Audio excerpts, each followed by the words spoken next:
Istri ini benar-benar luar biasa. Setelah mengetahui suaminya berselingkuh, ia tidak bertengkar, tidak membuat keributan, tetapi justru melakukan hal berikut ini. Suatu hari, sang istri bernama Sari sambil bercanda bertanya kepada suaminya, "Mas, kalau aku selingkuh, Mas akan bagaimana?" Suaminya menjawab, "Kalau kamu selingkuh, aku pasti tidak butuh kamu lagi. Kamu harus pergi tanpa membawa apapun." Sari mendengar jawaban itu dan tidak membalas. Ia lalu bertanya lagi, "Kalau Mas yang selingkuh, bagaimana?" Suaminya berkata dengan serius, "Kamu jangan bercanda seperti itu. Aku tidak mungkin melakukan hal seperti itu." Begitu suaminya selesai berbicara, Sari langsung mengeluarkan beberapa foto dan meletakkannya di atas meja. Suaminya melihat, ternyata itu adalah foto dirinya bersama wanita lain dalam keadaan mesra. Suaminya terdiam sejenak. Ia sadar rahasia itu tidak bisa disembunyikan lagi. Jadi ia mengaku. Bahkan ia berkata dengan sombong, "Terus kenapa? Kamu mau minta cerai dariku, ya?" Sari tersenyum dan berkata, "Kita sudah berumur, anak-anak sudah besar, untuk apa cerai? Masa aku meninggalkan rumah yang stabil ini, lalu pergi mencari pria lain? Bagaimanapun pasangan pertama tetap yang terbaik. Wanita di luar sana sebaik apapun, mereka tidak akan hidup sungguh-sungguh denganmu. Mereka hanya mengincar uangmu, seperti selingkuhanmu itu. Kalau kamu tidak punya uang, tidak punya mobil, tidak punya rumah, pasti dia sudah meninggalkan kamu sejak dulu." Suaminya tidak terima. "Kamu tidak tahu apa-apa. Kami sudah lama bersama. Dia bilang aku adalah cinta sejatinya. Mau aku punya uang atau tidak, dia tidak akan pergi. Jangan pakai pikiran burukmu untuk menodai hubungan murni kami. Aku kasih uang saja dia tidak mau. Mana mungkin dia mengincar hartaku?" Sari menjawab, "Kalau kamu tidak percaya, mari kita tes. Biar tahu siapa yang benar. Kita pura-pura cerai dulu.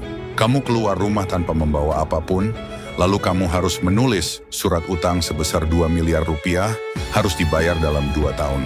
Setelah itu kamu tunjukkan surat cerai dan surat utang itu kepada dia, dan bilang bahwa kamu tidak punya apa-apa lagi, bahkan menanggung utang 2 miliar rupiah. Kalau dia tidak mau lagi denganmu, kamu kembali ke sini. Kita hidup baik-baik, masalah ini dianggap selesai dan tidak boleh diungkit lagi. Kalau dia mau menerima kamu, aku akan merestui. Surat utang itu kita hancurkan." Suaminya berpikir sebentar dan merasa tidak akan rugi, lalu ia setuju. Keesokan harinya, sesuai rencana, mereka resmi bercerai. Surat utang ditulis, cap jempol ditempel. Setelah itu, suaminya buru-buru membawa surat cerai untuk menemui wanita selingkuhannya. Kalian tahu bagaimana reaksi wanita itu? Begitu tahu bahwa pria itu keluar rumah tanpa harta dan bahkan membawa utang, wajahnya langsung berubah dan ia memaki. "Kamu pikir kamu siapa? Tidak punya uang, malah bawa utang segunung. Kamu masih punya muka datang ke sini. Dari mana kamu dapat kepercayaan diri bahwa aku sungguh-sungguh mencintaimu? Coba bercermin dulu, lihat diri kamu." Setelah itu dia berbalik dan pergi. Saat itu suaminya baru teringat kata-kata Sari.